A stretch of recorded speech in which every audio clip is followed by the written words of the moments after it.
ವೃಷಭ ರಾಶಿಯವರೇ, ಅರ್ಧ ವರ್ಷ ಕಳೆದೇ ಹೋಯ್ತು. ಇನ್ನು ಅರ್ಧ ವರ್ಷ ಮಾತ್ರ ಉಳಿದಿರೋದು. ಹೌದು, ಈ ವರ್ಷದ ಪ್ರಾರಂಭದಲ್ಲಿ ಏನೆಲ್ಲ ಆಸೆಗಳನ್ನ ಇಟ್ಟುಕೊಂಡಿದ್ರಿ, ಏನೆಲ್ಲ ಪ್ಲಾನ್ ಗಳನ್ನ ಮಾಡ್ಕೊಂಡಿದ್ರಿ, ಏನೆಲ್ಲ ಗುರಿಗಳನ್ನ ಇಟ್ಕೊಂಡಿದ್ರಿ, ಅದೆಲ್ಲ ಗುರಿಗಳು ಸರಿಯಾಗಿ ನಡೀತಾ ಇದೆಯಾ? ಪ್ಲಾನ್ ಎಲ್ಲ ಕರೆಕ್ಟ್ ಆಗಿ ನಡೀತಾ ಇದೆಯಾ? ಏನಾಗ್ತಾ ಇದೆ ನಿಮ್ಮ ಜೀವನದಲ್ಲಿ? ಯಾಕಿಷ್ಟು ಹೋರಾಟ ಅಂತ ನಿಮ್ಗೆ ಅನಿಸ್ತಾ ಇದೆಯಾ? ಕೆಲವೊಮ್ಮೆ ನಿಮಗೆ ಇಷ್ಟೆಲ್ಲ ಕಷ್ಟಗಳು, ತೊಂದರೆಗಳಿಗೆ ಏನ್ ಕಾರಣ ಇರ್ಬೋದು ಅಂತನೂ ಅನಿಸುತ್ತೆ.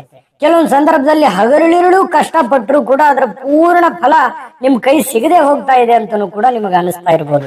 ಇನ್ನು ನೀವು ಕೆಲವೊಮ್ಮೆ ಹಿಂಗಾಗತ್ತೆ, ನಮ್ಮ ಒಳ್ಳೆತನಕ್ಕೆ ಕೆಲವೊಬ್ರು ದುರುಪಯೋಗ ಪಡಿಸ್ಕೊಳ್ತಾ ಇದಾರಲ್ಲ ಅಂತ ಹೇಳಿ ಬೇಸರನು ಆಗ್ತಾ ಇರ್ಬೋದು.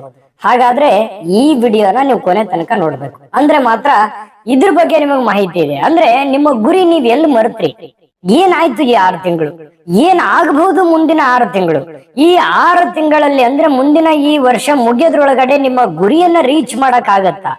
ಗುರಿಯನ್ನ ನೀವು ಸಾಧಿಸ್ಬೇಕು ಅಂತಂದ್ರೆ, ನೀವು ಸಕ್ಸಸ್ ಆಗ್ಬೇಕು ಈ ವರ್ಷ ಅಂತಂದ್ರೆ, ನಿಮಗೆ 3 ಎಚ್ಚರಿಕೆಗಳಿದಾವೆ. 3 ಎಚ್ಚರಿಕೆಗಳು, 3 ಪರಿಹಾರಗಳಿದಾವೆ. ಅದನ್ನ ನೀವು ಗಮನದಲ್ಲಿ ಇಟ್ಕೋಬೇಕಾಗತ್ತೆ. ಹಾಗಾಗಿ ಈ ವಿಡಿಯೋ ನೀವು ಸೇವ್ ಮಾಡಿ ಇಟ್ಕೊತೀರಿ, ಅಷ್ಟರ ಪ್ರಮಾಣದಲ್ಲಿ ನಿಮಗೆ ಇದರ ಉಪಯೋಗ ಆಗುತ್ತೆ ಅನ್ನುವಂತ ಭರವಸೆಯನ್ನ ಕೊಡ್ತಾ ತಡ ಮಾಡೋದ್ ಬೇಡ, ವಿಡಿಯೋ ಸ್ಟಾರ್ಟ್ ಮಾಡೋಣ ಬನ್ನಿ. ನೋಡಿ, ವೃಷಭ ರಾಶಿ ಆಗಿರತಕ್ಕಂಥವ್ರು ನೀವು ಯಾವತ್ತಿಗೂ ನೋಡಿ, ಈ ಭೂಮಿ ತತ್ವದ ಪ್ರಭಾವ ಹೊಂದಿರತಕ್ಕಂಥದ್ರಿಂದ ನಿಮ್ಮ ರಾಶಿಯ ಅಧಿಪತಿ ಯಾರು? ಶುಕ್ರ. ಅದಕ್ಕಾಗಿಯೇ ನಿಮ್ಮಲ್ಲಿ ಒಂದು ತಾಳ್ಮೆ ಇರುತ್ತೆ, ಸ್ಥಿರತೆ ಇರುತ್ತೆ, ಕಲಾತ್ಮಕತೆ ಇರುತ್ತೆ, ಮತ್ತು ಸೌಮ್ಯ ಸ್ವಭಾವ ಅನ್ನುವಂಥದ್ದು ನಿಮ್ಮಲ್ಲಿ ಸಹಜವಾಗಿರತಕ್ಕಂಥದ್ದು. ಸವಾಲುಗಳನ್ನ ಎದುರಿಸತಕ್ಕಂಥ ಶಕ್ತಿ ಜನ್ಮ ಸಿದ್ಧವಾಗಿಯೇ ಬಂದಿರತಕ್ಕಂಥದ್ದು ವೃಷಭ ರಾಶಿಯರಲ್ಲಿ. ಇನ್ನು ನಿಮ್ಮ ಸೌಮ್ಯವಾಗಿ ಮಾತನಾಡ್ತಕ್ಕಂಥವ್ರು ಮತ್ತು ಯಾರ ಮನಸ್ಸಿಗೂ ಕೂಡ ನೋವು ಮಾಡದೆ ಸತ್ಯವನ್ನ ಹೇಳ್ತಕ್ಕಂಥ ಗುಣ ಇದೆಯಲ್ಲ ನಿಮ್ಮಲ್ಲಿ, ಅದು ಒಂದು ಗೌರವವನ್ನ ತಂದು ಕೊಡುತ್ತೆ. ಆದ್ರೆ ಇದೇ ಗುಣ ಕೆಲವೊಮ್ಮೆ ಏನಾಗುತ್ತೆ, ವಿರೋಧಿಗಳನ್ನ ಸೃಷ್ಟಿಸುವಂತಹ ಸಾಧ್ಯತೆಗಳಿರುತ್ತೆ. ನಿಮ್ಮ ಜೀವನದಲ್ಲಿ ಯಾರೂ ಕೂಡ ಸುಲಭವಾಗಿ ಸಾಧಿಸಲಾಗದೇ ಇರುವಂತಹದ್ದನ್ನ, ಅನೇಕ ಕೆಲಸಗಳನ್ನ ನಿಮ್ಮ ಜೀವನದಲ್ಲಿ ಸಾಧಿಸಿ ಈ ಹಂತಕ್ಕೆ ಬಂದಿರತಕ್ಕಂಥದ್ದು. ಆದ್ರೆ ನಿಮ್ಮ ಒಂದು ದೌರ್ಬಲ್ಯ ಏನಂತಂದ್ರೆ, ನೀವು ಬೇಗ ನಂಬುವಂಥದ್ದು, ಎಲ್ಲರನ್ನೂ ನಂಬುವಂಥದ್ದು, ಎಲ್ಲರನ್ನ ಮೆಚ್ಚಿಸ್ಬೇಕು ಅನ್ನುವಂತ ಒಂದು ಮನಸ್ಥಿತಿ ಇರುತ್ತಲ್ಲ, ಅದು ನಿಮ್ಮ ಶುದ್ಧವಾಗಿರತಕ್ಕಂಥ ಹೃದಯ ಕೆಲವೊಬ್ಬರಿಗೆ ಅರ್ಥವಾಗದೆ ಹೋಗ್ಬಹುದು. ಇದರಿಂದ ಅನೇಕ ಸಮಸ್ಯೆಗಳನ್ನ, ತೊಂದರೆಗಳನ್ನ ಎದುರಿಸುವಂತಹ ಸಾಧ್ಯತೆಗಳಿರುತ್ತೆ. ಕೆಲವೊಮ್ಮೆ ಏನಾಗುತ್ತೆ, ಮೋಸ, ಹತಾಶೆ, ನಿರಾಶೆ, ಕಷ್ಟಗಳನ್ನು ಅನುಭವಿಸಿರುವಂತದ್ದು ಜೀವನದಲ್ಲಿ. ಇನ್ನು ಇಲ್ಲಿವರೆಗೆ ಈ ಕಳೆದ 6 ತಿಂಗಳಲ್ಲಿ ಏನಾಯ್ತು, ನಿಮ್ಮ ತಾಳ್ಮೆ ಸಾಕಷ್ಟು ಪರೀಕ್ಷೆ ಆಯ್ತು. ಹಣ ಬಂದ್ರೂ ಕೂಡ ಬಂದಷ್ಟೇ ವೇಗವಾಗಿ ಉಳಿತಾಯ ಆಗದೇನೆ ಹೋಯ್ತು. ನೀವ್ ಏನ್ ಗುರಿಯನ್ನ ಇಟ್ಟುಕೊಂಡಿದ್ರೆ ಆ ಗುರಿಯನ್ನ ಸಾಧಿಸೋದ್ರ ಕಡೆ ಆಗ್ಲೇ ಇಲ್ಲ. ಜಂಜಾಟಗಳು, ಗೊಂದಲಗಳು, ಕೆಲವೊಮ್ಮೆ ಯೋಜನೆಗಳು ಅರ್ಧದಲ್ಲೇ ನಿಂತಿರ್ಬೋದು. ಇನ್ನು ಉದ್ಯೋಗದಲ್ಲಿ ನಿಮ್ಮ ಶ್ರಮಕ್ಕೆ ತಕ್ಕಂತ ಮೌಲ್ಯ ಸಿಗ್ಲಿಲ್ಲ ಅನ್ನುವಂತ ಬೇಸರನೂ ಇರಬಹುದು ಕೆಲವೊಬ್ಬರಿಗೆ. ಇನ್ನು ಸಣ್ಣ ವಿಚಾರಗಳು ದೊಡ್ಡದಾಗಿನೂ ಕಂಡಿರಬಹುದು. ಮನಸ್ಸಿಗೆ ಹೇಳಲಾಗದಂತಹ ಒಂದು ಒತ್ತಡವನ್ನ ನೀವು ಹೊಂದಿರಬಹುದು. ಇದರಿಂದ ನಿಮ್ಮ ಗುರಿ, ನಿಮ್ಮ ದಾರಿ, ನಿಮ್ಮ ಯೋಜನೆಯನ್ನ ತಪ್ಪಿರಬಹುದು. ನೀವು ಅಂದುಕೊಂಡಿದ್ದೇ ಒಂದು, ಇವಾಗ ನಡೀತಾ ಇರುವಂತದ್ದು ಮತ್ತೊಂದಾಗಿರ್ಬೋದು. ಹಾಗಾಗಿ ಈ ಉಳಿದಿರುವಂತ 6 ತಿಂಗಳು ಹೀಗಾಗಬಾರ್ದು. ಇನ್ನು ಮುಂದಿನ 6 ತಿಂಗಳು ನಿಮ್ಮ ಒಂದು ಕನಸು ನನಸಾಗೋದ್ರ ಕಡೆ ನೀವು ಗಮನ ಕೊಡಬೇಕು. ಹಾಗಾಗಿ ಈ ವಿಡಿಯೋ ಇಂಪಾರ್ಟೆಂಟ್ ಆಗುತ್ತೆ. ಈಗ ನಿಮ್ಗೆ ಹೇಳಿರುವಂತ ಮಾಹಿತಿ ನಿಜಾನ ಸುಳ್ಳ, ಅದನ್ನು ಕಾಮೆಂಟ್ ಮಾಡೋದ್ರ ಮೂಲಕ ತಿಳಿಸಿ. ಏನು ತೊಂದರೆ ಇಲ್ಲ, ನಿಮ್ಮ ಅನಿಸಿಕೆ, ಅಭಿಪ್ರಾಯ ಮುಖ್ಯ. ಇನ್ನು ನಿಮ್ಮ ರಾಶಿಯಿಂದ 3ನೇ ಮನೆಯಾದ ಕಟಕ ರಾಶಿಯಲ್ಲಿ ಗುರು ಸಂಚರಿಸ್ತಾ ಇರತಕ್ಕಂಥದ್ದು. ನಿಮಗೆ ಬಹಳಷ್ಟು ಗುರುವಿನ ಅನುಗ್ರಹ ಇರುತ್ತೆ ಈ ಒಂದು ಉಳಿದ ದಿನಗಳಲ್ಲಿ. ಇನ್ನು ಉಳಿದಂತ ಈ 6 ತಿಂಗಳು, ಈ ವರ್ಷ ಮುಗಿಯೋದ್ರೊಳಗಡೆ ನಿಮಗೆ ಗುರುವಿನ ಅನುಗ್ರಹ ಸಂಪೂರ್ಣವಾಗಿದೆ. ನಿಮ್ಮ ಧೈರ್ಯ, ನಿಮ್ಮ ಪರಾಕ್ರಮ, ನಿಮ್ಮ ಒಂದು ಸ್ವಪ್ರಯತ್ನವನ್ನ ಹೆಚ್ಚಾಗುವಂಥದ್ದು. ಇನ್ನು ಕಿರಿಯ ಸಹೋದರರೊಂದಿಗೆ ಇದ್ದಿರತಕ್ಕಂತಹ ಭಿನ್ನಾಭಿಪ್ರಾಯಗಳು ದೂರವಾಗುವಂಥದ್ದು, ಧಾರ್ಮಿಕ ಪ್ರವಾಸಗಳು ಒದಗಿ ಬರುವಂಥದ್ದು, ಮನಸ್ಸಿಗೆ ನೆಮ್ಮದಿ ಸಿಗುವಂಥದ್ದು, ಹೊಸ ಕೌಶಲ್ಯಗಳು ಕೂಡ ಕಲಿಯುವಂತಹ ಒಂದು ಅವಕಾಶಗಳು ಹೆಚ್ಚಾಗುತ್ತೆ. ಇನ್ನು ಸಮಾಜದಲ್ಲಿ ನಿಮ್ಮ ಗೌರವ ವೃದ್ಧಿ ಆಗುವಂತಹ ಸಾಧ್ಯತೆಗಳು ಕಂಡು ಬರ್ತಾ ಇರತಕ್ಕಂಥದ್ದು. ಇನ್ನು ಇನ್ನೊಂದು ಕಡೆ ನಿಮ್ಮ ರಾಶಿಯಿಂದ 11ನೇ ಮನೆಯಾದ ಲಾಭ ಸ್ಥಾನದಲ್ಲಿ ಕುಳಿತಿರತಕ್ಕಂಥ ಶನಿದೇವನ ಪ್ರಭಾವವು ಕೂಡ ನಿಮಗೆ ತುಂಬಾ ಒಂದು ಒಳ್ಳೆ ದೀರ್ಘಕಾಲದ ಆಸೆಗಳು ಕೂಡ ಈಡೇರಲಿಕ್ಕೆ ಒಂದು ಒಳ್ಳೆ ಅವಕಾಶಗಳಿದೆ. ನಿರಂತರವಾಗಿ ಬರ್ತಿರ್ತಕ್ಕಂತಹ ಆರ್ಥಿಕ ಅಡಚಣೆಗಳು ಕೂಡ ನಿವಾರಣೆ ಆಗುವಂತದ್ದು, ಧನಲಾಭದ ಹೊಸ ಮಾರ್ಗಗಳು ಮುಕ್ತವಾಗಿ ತೆರೆಯುವಂತಹ ಸಾಧ್ಯತೆ ಇದೆ. ಹಿರಿಯ ಅಧಿಕಾರಿಗಳ ಸಹಕಾರವು ಕೂಡ ನಿಮಗೆ ದೊರೆಯುವಂತದ್ದು.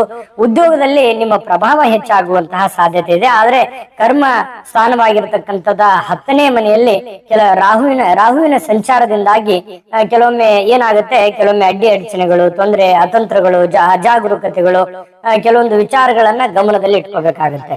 ಇನ್ನು ವಿಡಿಯೋದ ಮೂಲ ಟಾಪಿಕ್ ಏನಂತಂದ್ರೆ, ನಿಮಗೆ ಈ ಉಳಿದ 6 ತಿಂಗಳಲ್ಲಿ ನೀವು ಸಕ್ಸಸ್ ಕಾಣೋದಕ್ಕೆ 3 ಅತ್ಯಮೂಲ್ಯವಾಗಿರತಕ್ಕಂತಹ ಪರಿಹಾರಗಳು ಅಂದ್ರೆ ಎಚ್ಚರಿಕೆಗಳು ಅಂತಾನೆ ಹೇಳ್ಬೋದು. ಆ ಎಚ್ಚರಿಕೆಗಳು ಯಾವ ಎಚ್ಚರಿಕೆಗಳು 3 ಇದಾವೆ, ಆ 3 ಎಚ್ಚರಿಕೆಗಳಿಂದ ನಿಮ್ಗೆ ಏನ್ ಸಕ್ಸಸ್ ಸಿಗುತ್ತೆ ಅನ್ನೋದ್ರ ಬಗ್ಗೆ ವಿಸ್ತೃತವಾಗಿ ನಿಮ್ಗೆ ತಿಳಿಸ್ಕೊಡ್ತೀವಿ. ಈ ವಿಡಿಯೋ ಈಗ ಪ್ರಾರಂಭ ಆಗಿದೆ, ಆದ್ರೆ ನಿಮಗಾಗಿಯೇ ಒಂದು ಸ್ಪೆಷಲ್ ವಿಡಿಯೋ ಇದೆ, ನೀವೇ ನೋಡ್ಬೇಕು ಅದನ್ನ. ಆ ವಿಡಿಯೋನ ನೋಡ್ಕೊಂಡ್ ಬನ್ನಿ, ಉಳಿದಿರುವಂತ ಮಾಹಿತಿಯನ್ನ ತಿಳಿಸೋಣ. ವೀಕ್ಷಕರೇ, ನೀವಿನ್ನೂ ನಿಮ್ಮ ಜಾತಕ ಬರಸೇ ಇಲ್ವಾ? ನಿಮ್ಮ ಮಕ್ಕಳ ಜಾತಕ ನೀವಿನ್ನೂ ತೆಗೆದುಕೊಂಡೇ ಇಲ್ವಾ? ಜಾತಕ ತಗೊಳ್ಳುವಂತದ್ದಕ್ಕೆ ಒಂದು ಸುವರ್ಣ ಅವಕಾಶ ಇದೆ. ಈ ವಿಡಿಯೋದ ಕೆಳಗಡೆ ಅಂದ್ರೆ ಡಿಸ್ಕ್ರಿಪ್ಷನ್ ಇದೆ, ಈ ವಿಡಿಯೋದಲ್ಲ, ಈ ವಿಡಿಯೋದ ಕೆಳಗಡೆ ಡಿಸ್ಕ್ರಿಪ್ಷನ್ ಇದೆ. ಆ ಡಿಸ್ಕ್ರಿಪ್ಷನ್ ಅಲ್ಲಿ ಒಂದು ಲಿಂಕ್ ಇದೆ. ಆ ಲಿಂಕಿನ ಮೇಲೆ ಕ್ಲಿಕ್ ಮಾಡಿದ್ರೆ ಮತ್ತೊಂದು ವಿಡಿಯೋ ಓಪನ್ ಆಗುತ್ತೆ. ಆ ವಿಡಿಯೋ ನೋಡಿದ ಮೇಲೆ ನಿಮಗೆ ಜಾತಕದ ಸಂಪೂರ್ಣ ಮಾಹಿತಿ ಸಿಗುತ್ತೆ. ನೀವು ಉಪಯೋಗ ಮಾಡ್ಕೊಳ್ಳಿ ಅಂತ ಹೇಳ್ತಾ, ಈಗಲೇ ಆರ್ಡರ್ ಮಾಡ್ಕೊಂಡು ತರಿಸ್ಕೊಳ್ಳಿ ಅಂತ ಹೇಳ್ತಾ. ನೋಡಿದ್ರಲ್ಲ ವೀಕ್ಷಕರೇ, ಇದು ಅಂತಿಂತ ಆರ್ಡಿನರಿ ಜಾತಕ ಅಲ್ಲ, ಭಾರತದ ಎಲ್ಲ ಭಾಷೆಗಳಲ್ಲಿ ಸಿಗ್ತಕ್ಕಂತಹ ಸಂಪೂರ್ಣವಾದ ಜನ್ಮ ಜಾತಕ ಪ್ರತಿ. ಇದು ಆರ್ಡಿನರಿ ಅಲ್ಲ, 80ರಿಂದ 100 ಪುಟದ ಜನ್ಮ ಜಾತಕ ಪ್ರತಿ. ಅಂದ್ರೆ ಹೇಗಿರ್ಬೋದು ನಿಮ್ಮ ಒಬ್ಬರದೇ ಜಾತಕ? ಈಗಲೇ ನಂಬಿಕೆ ವಿಶ್ವಾಸದಿಂದ ಆರ್ಡರ್ ಮಾಡ್ಕೊಂಡು ತರಿಸ್ಕೊಳ್ಳಿ ಅನ್ನುವಂತ ಮಾತನ್ನ ಹೇಳ್ತಾ, ನೋಡಿ, ಮೊದಲನೆಯ ಎಚ್ಚರಿಕೆ, ನೀವು ಗಮನ ಹರಿಸಬೇಕಾಗಿರತಕ್ಕಂತ ಮೊದಲನೇ ಎಚ್ಚರಿಕೆ ಏನಂತಂದ್ರೆ, ಯಾವುದೇ ಒಂದು ಕೆಲಸವನ್ನ ಮಾಡಿ ಶಾರ್ಟ್ ಕಟ್ ಆಗಿ ಹುಡುಕುವಂತ ಪ್ರಯತ್ನವನ್ನ ಮಾಡಬೇಡಿ. ಯಾಕಂತಂದ್ರೆ ಅರ್ಜೆಂಟಿನ ಕೆಲಸಗಳನ್ನ ಯಾವುದು ಮಾಡ್ಲಿಕ್ಕೆ ಹೋಗ್ಬೇಡಿ, ಶಾಂತಿ ಇರಬೇಕು, ದೂರ ದೃಷ್ಟಿಯನ್ನ ಇಟ್ಟುಕೊಂಡಿರುವಂತ ಕೆಲಸಗಳನ್ನ ಮಾಡಬೇಕು, ಮತ್ತು ಹಿಡಿದಿರುವಂತ ಕೆಲಸ ಯಾವ ಅರ್ಧಕ್ಕೆ ನಿಲ್ಲಿಸಬಾರ್ದು. ಇದು ನಿಮ್ ಗಮನಕ್ಕಿರಲಿ. ಲಾಭ ನಷ್ಟ ಅನ್ನುವಂತ ಲೆಕ್ಕಾಚಾರ ಮಾಡಬೇಡಿ. ಒಂದು ಕೆಲಸಕ್ಕೆ ನೀವು ಕೈ ಹಾಕಿದ್ರಿ ಅಂತಂದ್ರೆ ಅದನ್ನು ಪೂರ್ಣಗೊಳಿಸುವಂತ ಪ್ರಯತ್ನವನ್ನ ನೀವು ಇಲ್ಲಿ ಮಾಡ್ಬೇಕಾಗತ್ತೆ. ಇಲ್ಲ ಅದರಿಂದ ನುಣುಚಿಕೊಳ್ಳುವಂತ ಪ್ರಯತ್ನ ಮಾಡಿದ್ರೆ ಹಿಂದೆಲ್ಲ ನಾಳೆ ನಿಮಗೆ ಅದರಿಂದ ಪ್ರಾಬ್ಲಮ್ ಆಗುವಂತ ಸನ್ನಿವೇಶಗಳು, ಮತ್ತೆ ನಿಮಗೆ ಹಣಕಾಸಿನ ನಷ್ಟ ಅಥವಾ ನೀವೇ ಮಾಡುವಂತ ಸಂದರ್ಭಗಳು ಬರಬಹುದು. ಹಾಗಾಗಿ ಎಲ್ಲಿಯೂ ಕೂಡ ಮಾರ್ಲಿಕ್ಕೆ ಹೋಗ್ಬೇಡಿ. ನಿಮ್ಮ ಕೆಲಸವನ್ನ ನೀವೇ ನಿಂತು ಮಾಡ್ಬೇಕಾದನ್ನ ನೀವು ಕೆಲಸ ಬೇರೆಯವ್ರ ಮೇಲೆ ಡಿಪೆಂಡ್ ಆಗ್ಬೇಡಿ. ಕೆಲಸವನ್ನ ಪರಿಪೂರ್ಣವಾಗಿ ಮಾಡಿ. ಕೆಲಸದ ಒಂದು ಅರ್ಧ ಗಂಟೆ ಹೆಚ್ಚಿಗೆ ಮಾಡಿ. ಮೊದಲನೇ ಒಂದು ತಿಂಗಳು ಅರ್ಧ ಗಂಟೆ ಹೆಚ್ಚಿಗೆ ಮಾಡಿ, ಆಮೇಲೆ ಮತ್ತೊಂದು ತಿಂಗಳು 1 ಗಂಟೆ ಹೆಚ್ಚಿಗೆ ಮಾಡಿ. ಸ್ವಲ್ಪ ನೀವು ಪರಿಶ್ರಮ ಹಾಕಿದ್ರೆ 2026 ಅತ್ಯಂತ ಸುವರ್ಣ ಇಸ್ವಿ ಆಗುತ್ತೆ. ನಿಮ್ಮ ದೃಷ್ಟಿಕೋನದಲ್ಲಿ ದೊಡ್ಡ ಪ್ರಮಾಣದ ಯಶಸ್ಸನ್ನ ನೀವು ಪಡೆದುಕೊಳ್ಳುವಂತಹ ಸಾಧ್ಯತೆಗಳು ಕಂಡು ಬರ್ತಾ ಇರತಕ್ಕಂಥದ್ದು. ಇದು ಮೊದಲನೇ ಎಚ್ಚರಿಕೆ. ಇನ್ನು ಎರಡನೇ ಮುಖ್ಯವಾಗಿರತಕ್ಕಂತ ಎಚ್ಚರಿಕೆ ಏನಂತಂದ್ರೆ, ಮಾತು ಹಾಗೂ ಹಠದ ಸ್ವಭಾವವನ್ನ ನೀವು ಕಡಿಮೆ ಮಾಡ್ಕೋಬೇಕಾಗುತ್ತೆ. ನಿಮ್ಮ ಮನಸ್ಸನ್ನ ನಿಮ್ಮ ಹಿಡಿತದಲ್ಲಿ ಇಟ್ಕೋಬೇಕಾಗತ್ತೆ, ಮಾತನ್ನ ನಿಮ್ಮ ಹಿಡಿತದಲ್ಲಿ ಇಟ್ಕೋಬೇಕಾಗತ್ತೆ. ಕೆಲವೊಮ್ಮೆ ನಿಮ್ಮ ಕಠಿಣ ನಿರ್ಧಾರಗಳು ಕೆಲವೊಮ್ಮೆ ಸಮಸ್ಯೆಗಳಿಗೂ ಕೂಡ ಕಾರಣ ಆಗುವಂತ ಸಾಧ್ಯತೆ ಇದೆ. ಉದ್ಯೋಗ ಕ್ಷೇತ್ರಗಳಲ್ಲಿ ಎಲ್ಲರನ್ನ ಹೊಂದಿಕೊಂಡು ಕೆಲಸ ಮಾಡ್ತಕ್ಕಂತ ಪ್ರಯತ್ನವನ್ನು ಮಾಡ್ಕೋಬೇಕು. ಇದು ನಿಮ್ಮ ಪ್ರಗತಿಗೆ ಪೂರಕ ಆಗುತ್ತೆ ಅನ್ನುವಂಥದ್ದು ನೀವು ಗಮನದಲ್ಲಿ ಇಟ್ಕೋಬೇಕಾಗತ್ತೆ. ನೀವು ಕೆಲಸದ ಕಡೆ ಜಾಸ್ತಿ ಫೋಕಸ್ ಮಾಡ್ಬೇಕು. ಕೆಲಸದಲ್ಲಿ ಏನೇನು ಎಕ್ಸ್ಪೆರಿಮೆಂಟ್ ಮಾಡ್ಬೇಕಾಗಿದೆಯೋ ಅದ್ರ ಕಡೆ ಹೆಚ್ಚಿನ ಗಮನವನ್ನ ನೀವು ಕೊಡಬೇಕಾಗತ್ತೆ. ಇದು ಎರಡನೇ ಅತಿ ದೊಡ್ಡ ಎಚ್ಚರಿಕೆ. ಇನ್ನು ಮೂರನೇ ಎಚ್ಚರಿಕೆ ಯಾವುದು ನೋಡಿ? ಮೂರನೇ ಎಚ್ಚರಿಕೆ ಯಾವುದು ಅಂತಂದ್ರೆ, ಹೂಡಿಕೆಯಲ್ಲಿ ಆತುರ, ಆಕಸ್ಮಿಕವಾಗಿರತಕ್ಕಂತ ಧನಲಾಭದ ಆಸೆಗೆ ಬಿದ್ದು ಅಪರಿಚಿತ ಯೋಜನೆಗಳಿಗೆ ಕೈ ಹಾಕ್ಲಿಕ್ಕೆ ಹೋಗ್ಬಾರ್ದು. ಈ ಶೇರ್ ಮಾರುಕಟ್ಟೆಯಲ್ಲಿ ಬಹಳ ಎಚ್ಚರಿಕೆಯಿಂದ ಇರಬೇಕಾಗತ್ತೆ. ಈ ಟ್ರೇಡಿಂಗ್ ಮಾಡತಕ್ಕಂಥವ್ರು ಬಹಳ ಎಚ್ಚರಿಕೆ ಇರಬೇಕಾಗತ್ತೆ. ದೊಡ್ಡ ಮೊತ್ತದ ಹಣವನ್ನ ಯಾವುದ್ರಲ್ಲೂ ಹೋಗಿ ಧಡನ್ನಂತ ಸುರಿಬಾರದು. ನೀವು ವ್ಯವಹಾರಕ್ಕೆ ಇರ್ಲಿ, ವ್ಯಾಪಾರಕ್ಕೆ ಇರ್ಲಿ, ಶೇರ್ ಇರ್ಲಿ, ಮ್ಯೂಚುವಲ್ ಫಂಡ್ ಇರ್ಲಿ, ಮತ್ತೊಂದಿರ್ಲಿ, ಮಗದೊಂದಿರ್ಲಿ, ನಿಮ್ಮ ಒಂದು ಲಿಮಿಟೇಷನ್ ಅನ್ನ ಗಮನದಲ್ಲಿ ಇಟ್ಕೊಂಡು ನೀವು ಮಾಡಿದ್ರೆ ನಿಮಗೆ ಲಾಭ ಆಗುತ್ತೆ. ವ್ಯವಹಾರದ ಪ್ರತಿಯೊಂದು ದಾಖಲೆಗಳನ್ನ ಸೂಕ್ಷ್ಮವಾಗಿ ಗಮನಿಸಬೇಕು. ಉದ್ಯೋಗದ ಕ್ಷೇತ್ರದ ಬಗ್ಗೆ ಹೇಳೋದಾದ್ರೆ, ನಿಮಗೆ ಶನಿಯ ಅನುಗ್ರಹ, ಒಂದು ಶನಿ ಪರಮಾತ್ಮನ ಅನುಗ್ರಹ ಇದೆಯಲ್ಲ, ಇದು ಸಾಮಾನ್ಯವಾಗಿರತಕ್ಕಂತ ಫಲ ನಿಮಗೆ ಸಿಗೋದಿಲ್ಲ. ಇದರಿಂದ ನಿಂತಿರತಕ್ಕಂತ ಎಲ್ಲ ಕಾರ್ಯಗಳು ಪ್ರಗತಿ ಹೊಂದವೆ. ನಿಮಗೆ ಬಡ್ತಿ ಸಿಗುವಂತ ಸಾಧ್ಯತೆ ಇದೆ, ಸಂಬಳ ಹೆಚ್ಚಾಗುವಂತ ಸಾಧ್ಯತೆ ಇದೆ. ಯಾಕಂತಂದ್ರೆ ಬಹಳಷ್ಟು ಒಳ್ಳೆ ಫಲಗಳು ನಿಮಗೆ ಸಿಗುವಂತ ಸಾಧ್ಯತೆ ಇದೆ. ಇನ್ನು ಈ 6 ತಿಂಗಳಲ್ಲಿ ವಿವರವಾದ ವಿಸ್ತರಣೆಯನ್ನ ತಿಳಿಸೋಣ. ಅಂದ್ರೆ ನಿಮ್ಮ ವ್ಯಾಪಾರ, ವಿವಾಹ, ಆರ್ಥಿಕ ಸ್ಥಿತಿ, ನಿಮ್ಮ ಸಂತಾನ, ಮಕ್ಕಳು, ವಿದ್ಯೆ, ಆರೋಗ್ಯ, ಇದ್ರ ಬಗ್ಗೆ ಎಲ್ಲ ಪೂರ್ಣವಾಗಿ ನಿಮಗೆ ಚುಟುಕಾಗಿ ತಿಳಿಸುವಂತ ಪ್ರಯತ್ನ ಮಾಡೋಣ. ವಿಡಿಯೋದ ಕೊನೆಯಲ್ಲಿ ಅದ್ಭುತವಾದ ಪರಿಹಾರಗಳಿದೆ. ಆ ಪರಿಹಾರದ ಬಗ್ಗೆನೂ ತಿಳಿಸ್ಬೇಕು, ವಿಡಿಯೋದ ಬಗ್ಗೆನೂ ನಿಮ್ಮ ಅಭಿಪ್ರಾಯ ಕಾಮೆಂಟ್ ಮಾಡಿ. ಇನ್ನು ಈ ಒಂದು ಉಳಿದ 6 ತಿಂಗಳಲ್ಲಿ ಸಾಮಾನ್ಯವಾಗಿ ನಿಮಗೆ ವ್ಯಾಪಾರಸ್ಥರಿಗೆ ಏನ್ ಫಲ ಇದೆ ನೋಡಿ. ಈ ಅವಧಿಯಲ್ಲಿ ಅತ್ಯಂತ ಆಶಾದಾಯಕವಾಗಿರತಕ್ಕಂತ ಫಲ ಇದೆ. ಹಳೆಯ ಬಾಕಿ ವಸೂಲಿ ಆಗುವಂತದ್ದು, ವ್ಯಾಪಾರ ವಿಸ್ತರಣೆ ಆಗತ್ತೆ, ಬ್ಯಾಂಕ್ ಸಾಲಗಳು ಸುಲಭವಾಗಿ ದೂರವಾಗುತ್ತೆ, ಪಾಲುದಾರಿಕೆ ವ್ಯವಹಾರಗಳಲ್ಲಿ ಉತ್ತಮವಾದಂತಹ ಒಂದು ನಂಬಿಕೆಯ ವಾತಾವರಣ ಇರುತ್ತೆ, ಲಾಭದ ಪ್ರಮಾಣ ದುಪ್ಪಟ್ಟಾಗುವಂತ ಸಾಧ್ಯತೆ ಇದೆ. ಇನ್ನು ವಿವಾಹದ ವಿಚಾರಕ್ಕೆ ಬಂದಾಗ ನೋಡಿ, ಯಾರಾದ್ರೂ ನೀವು ವಿವಾಹದ ಬಗ್ಗೆ ನಿರೀಕ್ಷೆಯಲ್ಲಿದ್ದವರಿಗೆ ಶುಭ ಸುದ್ದಿ ಕೇಳಿ ಬರುತ್ತೆ.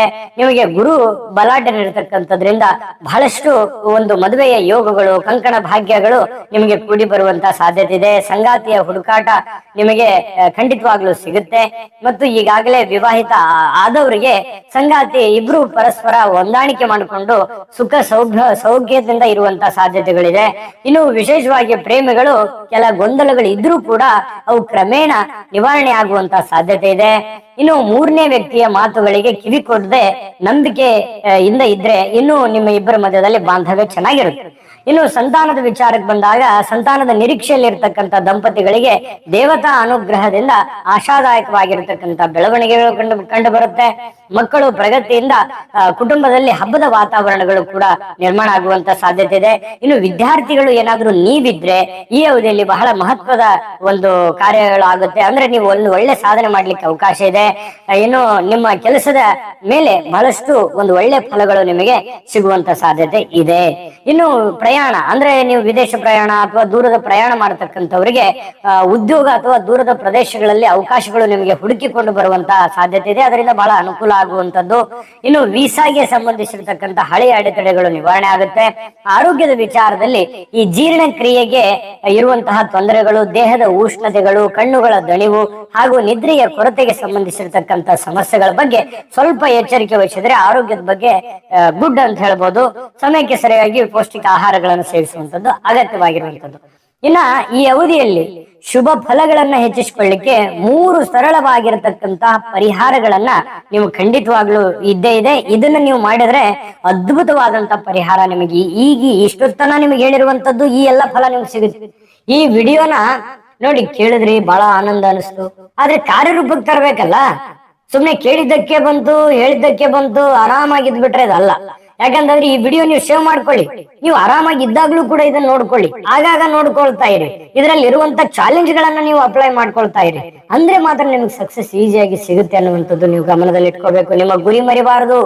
ನೀವು ತಮ್ಮನೆಲ್ಲ ನೋಡಿದ ಹಾಗೆ ನಿಮ್ಮ ಗುರಿಯನ್ನ, ನಿಮ್ಮ ದಾರಿಯನ್ನ ಮರಿಬಾರದು. ಆ ರೀತಿ ಅವಿರತವಾದ ನಿರಂತರ ಪ್ರಯತ್ನಗಳನ್ನ ಮಾಡಬೇಕು. ಆ ಪ್ರಯತ್ನ ಜೊತೆಗೆ ಈ ಪರಿಹಾರಗಳು ಬೇಕು. ಅಂದ್ರೆ ಈ ಪರಿಹಾರ ಇತ್ತು ಅಂತಂದ್ರೆ ನೀವು ಅಂದುಕೊಂಡಂತ ಕಾರ್ಯದಲ್ಲಿ ನಿಮ್ಗೆ ಅಭಿವೃದ್ಧಿ ಆಗುತ್ತೆ. ಆ ಪರಿಹಾರಗಳನ್ನು ತಿಳಿಸೋದಕ್ಕಿಂತ ಮುಂಚೆ ನಿಮ್ಮ ಹತ್ರ ಒಂದು ಚಿಕ್ಕ ರಿಕ್ವೆಸ್ಟ್, ವಿಡಿಯೋ ಹೇಗೆ ಅನಿಸ್ತು ನಿಮ್ಮ ಅಭಿಪ್ರಾಯ ಕಾಮೆಂಟ್ ಮಾಡಿ. ಮತ್ತೆ ನಿಮ್ಗೆ ಬೇರೆ ವಿಡಿಯೋ ಏನಾದ್ರು ಬೇಕು ಅಂತಂದ್ರೆ ಅದ್ರ ಬಗ್ಗೆ ಕಾಮೆಂಟ್ ಮಾಡಿ. ಜೊತೆಗೆ ವಿಡಿಯೋದ ಕೆಳಗಡೆ ಡಿಸ್ಕ್ರಿಪ್ಷನ್ ಲಿಂಕ್ ಇದೆ, ಅಲ್ಲೂ ಕೂಡ 12 ರಾಶಿಯವರ ಇದೇ ವಿಷಯಕ್ಕೆ ಸಂಬಂಧಪಟ್ಟಂತ ವಿಡಿಯೋ ಸಿಗುತ್ತೆ. ನಿಮ್ಗೆ ಇಷ್ಟವಾಗಿರತಕ್ಕಂತ ವಿಡಿಯೋವನ್ನ ನೋಡ್ಕೊಂಡು ತಿಳ್ಕೊಳ್ಳಿ.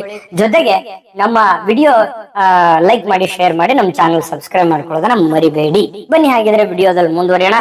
ನಿಮಗೆ 3 ಅಮೂಲ್ಯವಾಗಿರತಕ್ಕಂತ ಪರಿಹಾರಗಳು ಯಾವುದು ಅಂತಂದ್ರೆ ನೋಡಿ, ಪ್ರತಿದಿನ ಬೆಳಗ್ಗೆ ಸೂರ್ಯ ಉದಯಿಸುವಂತ ಸಂದರ್ಭದಲ್ಲಿ ಸೂರ್ಯನಿಗೆ ಅರ್ಘ್ಯ ನೀಡತಕ್ಕಂಥದ್ದು, ಆದಿತ್ಯ ಹೃದಯ ಸ್ತೋತ್ರ ಪಠಣ ಮಾಡತಕ್ಕಂಥದ್ದು, ಹನುಮಾನ್ ಚಾಲಿಸ ಪಠಣ ಮಾಡತಕ್ಕಂಥದ್ದು, ಶನಿವಾರದಂದು ಎಳ್ಳೆಣ್ಣೆಯ ದೀಪವನ್ನು ಹಚ್ಚುವಂಥದ್ದು, ಶನಿದೇವರ ದರ್ಶನ ಮಾಡಿ ಆಂಜನೇಯ ಸ್ವಾಮಿಯನ್ನ ಸ್ಮರಿಸ್ತಕ್ಕಂಥದ್ದು ಇದೆಯಲ್ಲ, ಬಹಳ ಅದ್ಭುತವಾಗಿರತಕ್ಕಂತ ಫಲ ನಿಮ್ಗೆ ಸಿಗ್ತಾ ಇರತಕ್ಕಂಥದ್ದು. ಈ 3 ಪರಿಹಾರಗಳನ್ನ ನೀವು ಮಾಡ್ಕೋಬೇಕಾಗತ್ತೆ. ಒಂದು ಆದಿತ್ಯ ಹೃದಯ ಸ್ತೋತ್ರ ಪಠಣ ಮಾಡುವಂಥದ್ದು, ಒಂದು ಹನುಮಾನ್ ಚಾಲಿಸವನ್ನ ಪಠಣ ಮಾಡ್ತಕ್ಕಂಥದ್ದು, ಶನಿವಾರದಂದು ಎಳ್ಳೆಣ್ಣೆಯ ದೀಪವನ್ನು ಹಚ್ಚಿ ಶನಿದೇವರ ಅಥವಾ ಆಂಜನೇಯ ಸ್ವಾಮಿಯ ದೇವರನ್ನ ಸ್ಮರಿಸ್ತಕ್ಕಂಥದ್ರಿಂದ ನಿಮಗೆ ಅದ್ಭುತ ಅಂದ್ರೆ ಅದ್ಭುತವಾದಂತಹ ಫಲ ಸಿಗುತ್ತೆ. ತುಂಬಾ ಸಿಂಪಲ್ ಆಗಿರುವಂತಹ ಪರಿಹಾರ, ಅದ್ಭುತವಾದಂತ ಪರಿಣಾಮ ನಿಮ್ಮ ಜೀವನದ ಮೇಲೆ ಆಗತ್ತೆ. ನೋಡಿ, ಕಳೆದ ಕೆಲವು ಈ ವೃಷಭ ರಾಶಿಯವರಿಗೆ ಕಳೆದ ಕೆಲವು ದಿನಗಳಿಂದ ಅಥವಾ ತಿಂಗಳಿಗಳಿಂದ ನಿಮ್ಮನ್ನ ಪರೀಕ್ಷಿಸುವಂತಹ ಸಂದರ್ಭಗಳು ನಡೆದಿದೆ. ಆದ್ರೆ ಮುಂದಿನ ಅವಧಿ ಇದೆಯಲ್ಲ, ನಿಮ್ಮನ್ನ ನೀವೇನು ಅಂತ ನಿರ್ಮಿಸುವಂತಹ ಒಂದು ಕಾಲವಂತ ಹೇಳ್ಬೋದು. ಆತುರವನ್ನ ನಿಯಂತ್ರಿಸಬೇಕಾಗತ್ತೆ, ಗುರಿಯ ಮೇಲೆ ಗಮನ ಇಡಬೇಕಾಗತ್ತೆ. ಸರಿಯಾದ ನಿರ್ಧಾರಗಳನ್ನ ತೆಗೆದುಕೊಂಡ್ರೆ ಈ ವರ್ಷಾಂತ್ಯದ ವೇಳೆಗೆ ನೀವು ಊಹಿಸಿದಂತದ್ದಕ್ಕಿಂತಲೂ ಹೆಚ್ಚಾಗಿರತಕ್ಕಂತ ಫಲ ನಿಮಗೆ ಸಿಗುತ್ತೆ. ಅದನ್ನ ಯಾರು ತಡೆಯೋದಿಲ್ಲ ಅನ್ನುವಂಥದ್ರ ಬಗ್ಗೆ ನಿಮ್ಮ ಗಮನಕ್ಕಿರಲಿ. ಈ ವಿಡಿಯೋ ನಿಮಗೆ ಖಂಡಿತ ಉಪಯೋಗ ಆಗತ್ತೆ. ಉಪಯೋಗ ಆಗಲಿ, ಸೇವ್ ಮಾಡ್ಕೊಳ್ಳಿ, ಮತ್ತೊಮ್ಮೆ ನೋಡ್ಕೊಳ್ಳಿ. ತಾಳ್ಮೆ ಇರ್ಲಿ, ಬುದ್ಧಿವಂತಿಕೆ ಇರ್ಲಿ, ಖಂಡಿತ ಜೀವನದಲ್ಲಿ ತುಂಬಾ ಕಷ್ಟಪಟ್ಟಿದ್ದೀರಾ, ಆ ಕಷ್ಟಪಟ್ಟದಕ್ಕೂ ಒಂದು ಸುಖ ಸಿಗುವಂತ ಫಲ ಸಿಗಲಿ ಅಂತ ನಾವು ಖುಷಿ ಪಡ್ತೇವೆ. ತಾಯಿ ಅನ್ನಪೂರ್ಣೇಶ್ವರಿ ಸಕಲ ಐಶ್ವರ್ಯಗಳನ್ನು ಕೊಟ್ಟು ಕರುಣಿಸ್ಲಿ ಅಂತ ಪ್ರಾರ್ಥನೆ ಮಾಡ್ಕೊಳ್ತಾ ಸರ್ವೇ ಜನಃ ಸುಖಿನೋ ಭವಂತು.